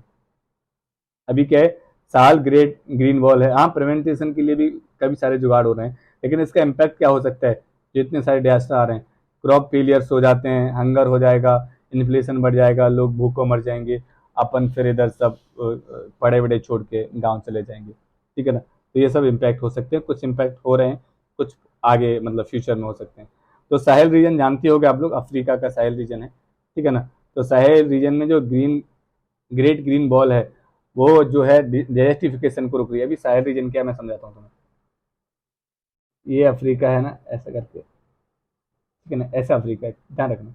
अभी ये एक वॉल है, इसे बोलते हैं साहेल वॉल। अभी इधर है पूरा डेजर्ट, सहारा डेजर्ट। इधर थोड़ा सही है, सहारा डेजर्ट है ना, वो इधर को बढ़ रहा है, इधर को बढ़ रहा है, इधर को बढ़ रहा है, वो अपन का एरिया बढ़ा रहा है, ठीक है ना। तो इसको क्या है, यहाँ पे ये बॉल से रोका जा रहा है। बॉल का मतलब वहाँ दीवार नहीं लगाई गई है, लेकिन वहाँ ग्रीनरी बढ़ाई जा रही है, ग्रीनरी बढ़ाई जा रही है। तो ये पूरे के पूरे जो कंट्री हैं उनको साहेल कंट्री बोलते हैं, और ये पूरी बॉल जो ग्रीनरी बढ़ाई जाती है उसे साहेल बॉल बोलते हैं। तो ध्यान रखना, ये डेजर्टिफिकेशन को रोकने के लिए। तो ग्रीन, जो साहेल ग्रीन बॉल है, उसको कंस्ट्रक्ट किया गया है डेजर्टिफिकेशन रोकने के लिए। रेजिलियंस क्या क्या हो सकते हैं, हजार्ड से रेजिस्ट हो सकता है, और क्या कहते हैं, हजार्ड को रोका जा सकता है, हजार्ड को मतलब आने से पहले प्रिवेंशन के लिए कुछ चीज़ें की जा सकती हैं, ठीक है ना, यही सब बातें ये हो सकती हैं, ठीक है ना। तो ये हमने पढ़ लिया।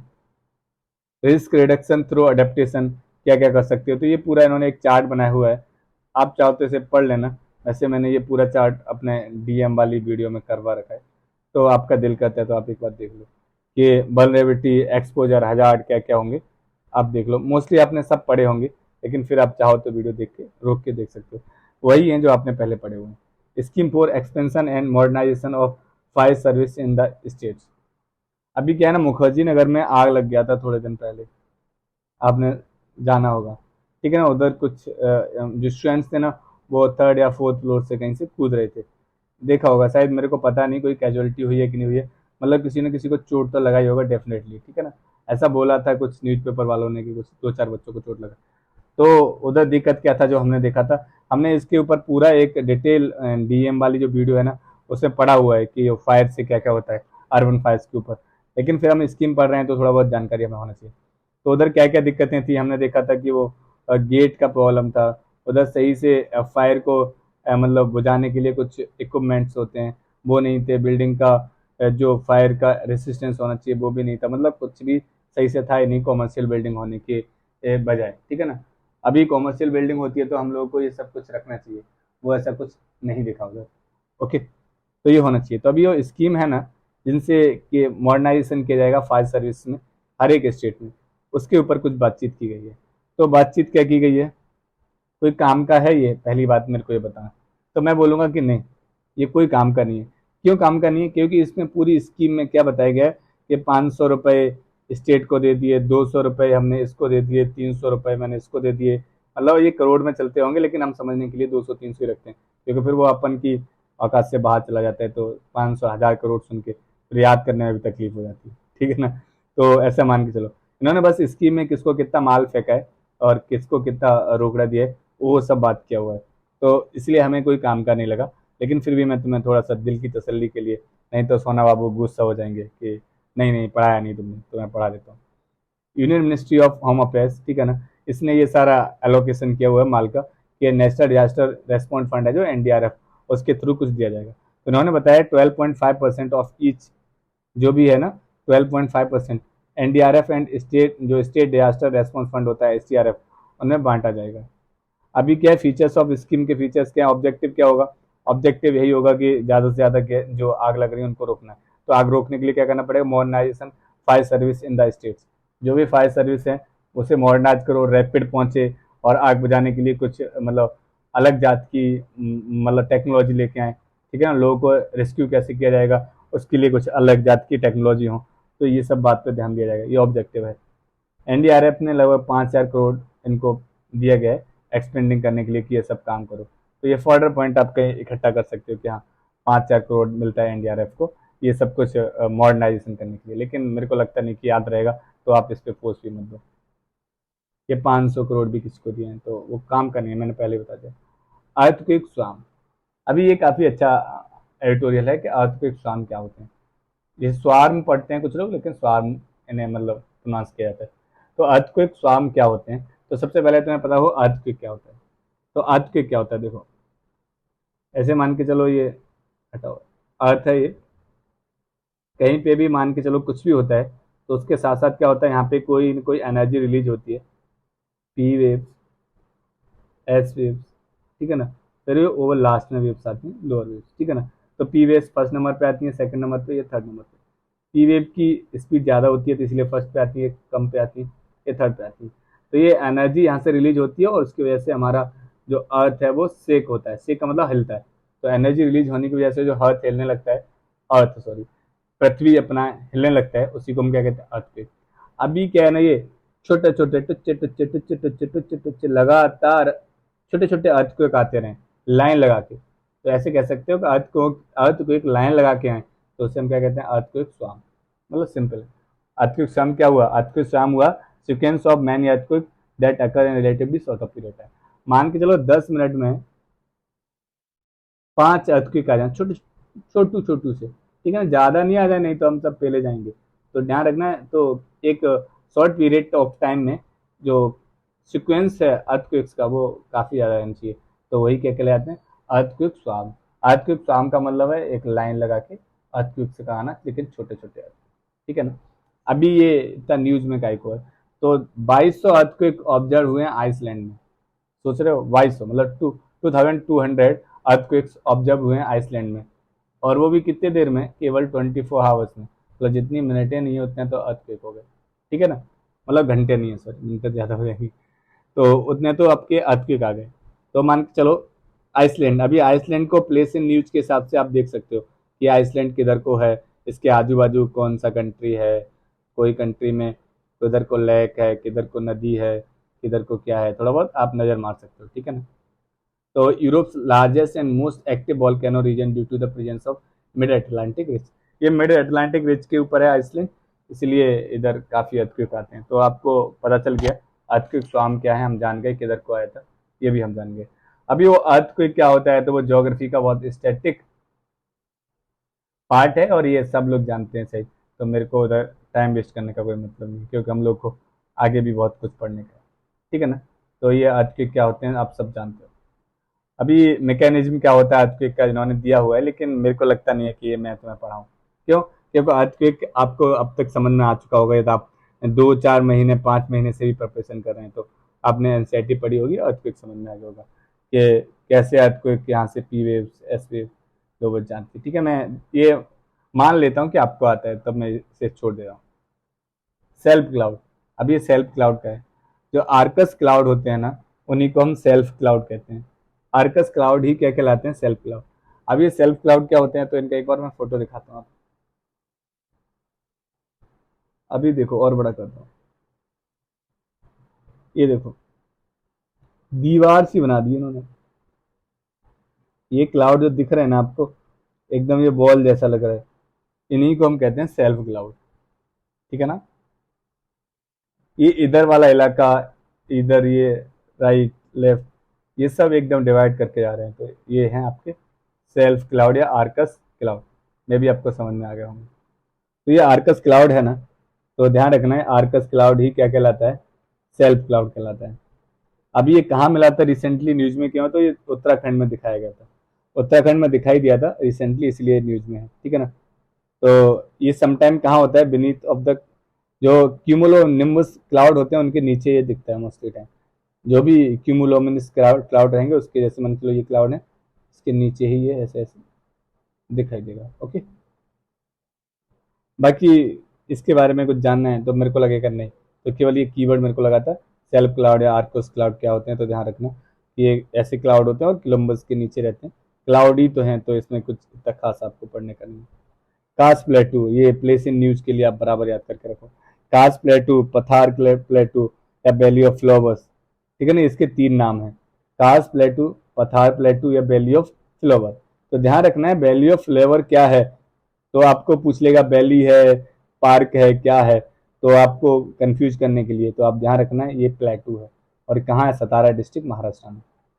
ऐसे कीवर्ड उनको चाहिए होते हैं। अभी वो ऐसा कीवर्ड देखा होगा ना, उसका दिल खुश हो गया होगा, एग्जामिनर का एकदम गदगद हो गया होगा, वाह वैल्यू ऑफ फ्लावर। अभी लोग को वैल्यू ऑफ फ्लावर पढ़ते ही ये लगेगा कि ये नेशनल पार्क की पूरी बात कर रहे हैं उत्तराखंड में, लेकिन वो पूछेगा ये प्लेटू है, ये है, वो है, नेशनल पार्क तो नहीं देगा खैर, तो वो कॉन्फ्लिक्ट हो जाएगा, कुछ और दे देगा, ये मतलब प्लांट है, ये है, तो आप लोगों का हाँ ये सही है।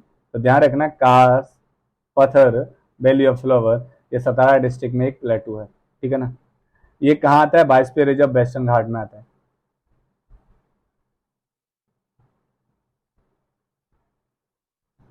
इतना ही था क्या ये है, सॉरी सॉरी। तो इट्स नेम ड्राइव फ्रॉम कासा ट्री, जो कासा ट्री है वहां से इसका नाम निकाला गया है। तो ध्यान रखना कासा ट्री इसी में होता होगा। और ये फेमस क्यों है, क्योंकि ये इग्नियस रॉक से बना है, तो ये तो प्लेटू है तो इसी से बना होगा। ये बात याद नहीं रखनी। प्लेटू is inscribe in the UNESCO world natural heritage site list under the okay. ये यूनेस्को की जो वर्ल्ड जो नेचुरल हेरिटेज साइट है ना, उसमें लिया गया है, तो इसलिए बहुत इंपॉर्टेंट है। मैं कहूँगा ये मोस्ट इंपॉर्टेंट है, इसे अपने इंपॉर्टेंट टर्म वाली लिस्ट पे लिख लो। कास प्लेटू या पत्थर प्लेटू या वैली ऑफ फ्लावर, क्योंकि ये बर्ड जो अपना है ना यूनेस्को वर्ड है नेचुरल हेरिटेज साइट, वो भी है। ठीक है ना। यूरेलाइट, यूरेलाइट क्या है, तो ध्यान रखना यूरेलाइट एक मेट्रॉइड है। ठीक है ना। तो ये मेट्रॉइड है जो मोस्टली टाइम पे अभी कहीं ढाला क्रेटर जो है ना, अभी देखो मैं तुम्हें एक चीज समझाता हूँ। मेट्रॉइड जो होते हैं ना, ये ऊपर से आते हैं, मैंने बताया था तुम्हें, मेसोस्फीयर में आके बर्न हो जाते हैं। ये मेसोस्फीयर में क्या होते हैं, ये बर्न होने लगते हैं, मतलब वो मैंने बताया था ना, टूटता हुआ तारा, पुच्छल तारा जो बोलते हो आप। उसके बाद भी ये खत्म नहीं होते हैं, तो आके जमीन पे गिरते हैं। और जमीन पे जहां गिरेंगे इतना भारी भरकम होता है ना, तो वहाँ गड्ढा कर देते हैं। आप सोचो कोई ये छोटी गिट्टी डालोगे ना आप तो जमीन पे, तो वो गड्ढा कर देगी। तो ये आके यहाँ गड्ढा कर देते हैं ना, तो वहां पे क्या है ना, कुछ क्रेटर लेक बन जाती है। जैसे आपको महाराष्ट्र की आपने एक लेक पढ़ी होगी, लोनार लेक करके, पढ़ा है ना, लोनार लेक। तो वो क्या है, क्रेटर लेक है, क्योंकि वो क्रेटर से बनी हुई है। तो ये वाली बात आपको कॉन्सेप्ट समझ में आ गया। तो इंडिया में ऐसे 3 स्थान हैं, 3 प्लेसेस हैं जिधर ऐसा मेट्रॉइड आके टकरा है, तो वही इन्होंने बताया हुआ है कि यूरेलाइट एक मेट्रॉइड है। ठीक है ना। तो अभी क्या है, Dhala crater in Madhya Pradesh result in the collision of meteoroid. तो वहां पे एक ढाला क्रेटर बना है एमपी में, जो कि मेट्रॉइड के कोलिजन से बना है। वो तो मैं आपको बताया ना, जब मेट्रॉइड आके टकराएगा तभी कोई ना कोई क्रेटर बनता है वहां पे। ठीक है, क्रेटर का मतलब होता है एक छोटी सी लेक। तो ढाला क्रेटर ये कहाँ है, एमपी में। ये बना हो, काफी पुराना है ये। ठीक है ना। Asia largest and bird seventh largest impact crater है। तो ये एक आपने देखा होगा रमे जो रामगढ़ राजस्थान है वहां पर है, सेकंड थर्ड है ये लोनारेन एमपी। तो 3 है इंडिया में, ढाला एमपी में, और रामगढ़ में राजस्थान में, और लोनार महाराष्ट्र में। ठीक है ना। तो ये 3 क्रेटर बने हुए हैं, लेकिन लोनार बहुत बड़ा है, तो आपको पता होना चाहिए लोनार के बारे में। तो लेकिन ये भी आप याद कर लोगे तो कोई बुरी बात नहीं। एंथ्रोपोसिन एपोक, जो एंथ्रोपोसिन एपोक है उसके बारे में ये क्वेश्चन, सॉरी एडिटोरियल है, उस पर थोड़ा बहुत बातचीत करते हैं। अभी एंथ्रोपोसिन एपोक क्या होता है इस पर हम लोग चर्चा करेंगे। तो उससे पहले अपना एपोक, एज, एरा, ये क्या होते हैं उनको हम देख लेते हैं, तो फिर शायद और अच्छे समझ में आ जाएगा हमें। देखो, सबसे पहले एरा होता है, फिर पीरियड होता है, फिर इपोक होता है, फिर एज होती है, फिर लाइफ होती है। ठीक है ना। तभी एरा कौन सा चल रहा है, सेनोजोइक एरा चल रहा है। ठीक है ना। पीरियड कौन सा चल रहा है, क्वार्टरनरी पीरियड चल रहा है। और इपोक कौन सा चल रहा है, हेलोसीन इपोक चल रहा है, प्लिस्टोसीन इपोक चल रहा है। ठीक है ना। अभी एज क्या है तो आप बता दो, ये 10,000 से लेके 2 मिलियन तक। अभी मॉडर्न मैन है, होमो स्पीसियस, लाइफ के हिसाब से देखा जाए तो ये डिवाइड किया गया है ना। तो ध्यान रखना, सेनोजिक एरा है, पीरियड है क्वार्टरनरी, और ये हेलोसीन इपोक चल रहा है। अभी बोलोगे कि जो हमने पढ़ा अभी एंथ्रोपोसिन, वो तो इधर कहीं है ही नहीं है भाई, वो एक्चुअल में नहीं है। बस वो की जो अपना कीवर्ड है ना, उसे एक साइंटिस्ट थे ना, उन्होंने उसे इजाद किया और उसे छोड़ दिया, कहा कि आप इसे पढ़ते रहो। तो हम लोग को पढ़ना है, इधर कहीं सेट नहीं होता है, क्योंकि वो एक्चुअल में इनके साथ कहीं पे भी बना हुआ नहीं है, क्योंकि वो कुछ और बातचीत कहना चाहता है, बस उसको इपोक कह दिया गया है। एंथ्रोपोसिन इपोक क्या है, तो एंथ्रोपोसिन इपोक को हम लोग समझ सकते हैं कि प्रपोज, ये जो इपोक है, is a propose epoch that denote the present geological time interval in which earth ecosystem has undergone radical changes due to the human effect. देखो, ये एक इतने टाइम के इंटरवल को, जैसे मान के चलो ये कोई टाइम है और एक कोई टाइम है। ठीक है ना। ऐसा लगभग 200 साल के बीच का टाइम लेता है ये, जो इन्होंने बताया ना कि जो प्री इंडस्ट्रियल रेवोल्यूशन था ना, तो 2 साल मान लो, 2 ढाई साल मान के चलो। तो यहाँ से यहाँ के बीच में जो ह्यूमन की वजह से, ठीक है ना, रेडिकल चेंजेस हुए इकोसिस्टम में, अर्थ के में, उन्हीं को कहा जाता है एंथ्रोपोजेनिक इपोक। बात समझ में आ गई ना। प्री इंडस्ट्रियल रेवोल्यूशन से लेके आज दिन तक ये जो टाइम पीरियड है, इसके बीच में जो अर्थ के इकोसिस्टम पे बहुत ही रेडिकल चेंजेस आए हैं, जैसे टेम्परेचर बढ़ गया है, ग्लेशियर्स पिघल गए हैं। ये सब के सब चेंजेस जो हैं उन्हीं सबको क्या कहते हैं, एंथ्रोपोजेनिक इपोक। बात समझ में आ गई ना? ओके। तो एक टाइम पीरियड के बीच में ये इन्होंने बताया, propose epoch that denote the present geological time interval in which earth ecosystem has undergone radical changes to the human impact. तो ये न्यूज में काय को है, तो ये अपन देखते हैं। साइंटिस्ट से एंथ्रोपोसीन इपोक बिगन इन 1950। कुछ लोग कहते हैं कि ये 1950 में बिगिन हुआ था, कुछ लोग कहते हैं कि पहले हुआ था, तो वो उनका चिंता है, हमको नहीं करना। हमें एंथ्रोपोसीन इपोक के बारे में पढ़ना है। तो अभी क्या है, सेडिमेंट स्टडी क्रोफोर्ड लेक, ये कनाडा में है। तो ध्यान रखना है भाई, क्रोफोर्ड लेक को पूछता है वो, उसको बहुत मजा आता है लेक के बारे में पूछने की। तो क्रेफोर्ड लेक है कनाडा में। इसमें क्या है ना, इनको कोई एविडेंस मिले कि एंथ्रोपोजीन जो एपोक है ना, वो कब शुरू हुआ। तो एंथ्रोपोजीन एपोक क्या था, हमने जान लिया कि वो सडन चेंजेस हुए हैं, रेडिकल, वही सबका मसला है। और ये कहाँ स्टडी कर रहे हैं, तो हम लोग क्रेफोर्ड लेक में कनाडा में कर रहे हैं, और वहाँ पे कुछ एविडेंस मिले हैं। अभी एविडेंस मिले काय को है, तो उधर क्या है ना, मैरोमेटिक मतलब वाटर्स का लेयर है, वो लेयर मैच नहीं हुआ है, ऐसे वाटर का लेयर बन गया है। तो आप जाके पता कर सकते हो कि वाटर यहाँ पे था ना, फिर यहाँ क्या चेंज हुआ, क्या चेंज हुआ, उससे आपको पता चल जाएगा कि कहाँ से एंथ्रोपोजेनिक इपोक शुरू हुआ। ठीक है ना? तो वैसे तो ये सब लोग कहते हैं कि इंडस्ट्रियल रेवोल्यूशन से शुरू हुआ था और आज दिन तक चल रहा है, जो भी जहाँ से भी। अब इंडस्ट्रियल रेवोल्यूशन से मान के चलो रेडिकल चेंजेस शुरू हुए हैं, तो तब से हो गया। और मान के चलो 2007 से रेडिकल चेंजेस शुरू हुए हैं, तो भाई तब से हो गया। 2014 से रेडिकल चेंजेस शुरू हुए हैं, तो 2014 से हो गया। जब से हुए हैं, अभी किसी ने ये प्रूफ नहीं कर पाया। जिस दिन ये प्रूफ कर देंगे कि हाँ भाई, ऐसा सन दे देंगे कि भाई 1920 से रेडिकल चेंजेस हुए हैं, तो हम पकड़ लेंगे 1920 से आपका एंथ्रोपोजेनिक एपोक शुरू हो गया। ठीक है ना? तो वो है। तो क्रॉफोर्ड लेक में कुछ ऐसे एविडेंस मिले हैं कि चेंज मेंज हो रहा है कुछ। Chemist Paul Christian and biological professor in जो इजून स्टॉर्मर, इन्होंने ये क्या कहते हैं टर्म को इजाद किया था। तो इनका नाम याद करना है कि नहीं याद करना भाई, बस वो इधर दिया था इन्होंने, तो मैंने अंडरलाइन कर दिया कि केमिस्ट थे एक पॉल क्रिश्चियन, और एक बायोलॉजी प्रोफेसर थे यूजेन स्टॉर्मर। इन्होंने ही इसके नाम का इजाद किया, फिर इनको नोबेल प्राइज मिल गया।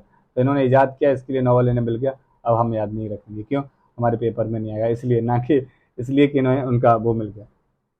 ऑब्वियसली भी यार, वो हमने पढ़ा दिया तुम्हें कि हम लोग पेंड्रोजोइक इवन सेनोजोइक एरा और क्वार्टनरी पीरियड में है, और हेलिसिन इपोक में है, जो मेघालय एज है। लेकिन वो मैंने बोला ना, ये ओरिजिनली वाले से कोई संबंध नहीं रखता, ये एक बाद में टर्म यूज करके हम लोगों को कुछ समझाने के लिए बनाया गया था। ठीक है ना? ये हो गया पूरा कंप्लीट। और ये इरेटा मतलब कुछ इन्होंने गलती कर दी थी लास्ट वाली मैगजीन में, तो फिर माफ़ कर देना विजन एंड हमें भी, क्योंकि इन्होंने कुछ गलती की होगी स्पेलिंग में। तो वो स्पेलिंग इतनी तो मैं देखता भी नहीं हूँ, क्योंकि मेरे को आपको हिंदी में पढ़ाना होता है, तो स्पेलिंग में तो डेफिनेटली मैंने नहीं बताया होगा। तो फिर आप माफ़ कर दें इनको भी, तो फिर मेरे को भी अपने आप कर देना। ठीक है ना? यदि आपको अच्छा लग रहा है तो प्लीज़ सब्सक्राइब करो, शेयर करो, और थोड़ा सा हमें सपोर्ट करो। Okay, over and out. Thank you.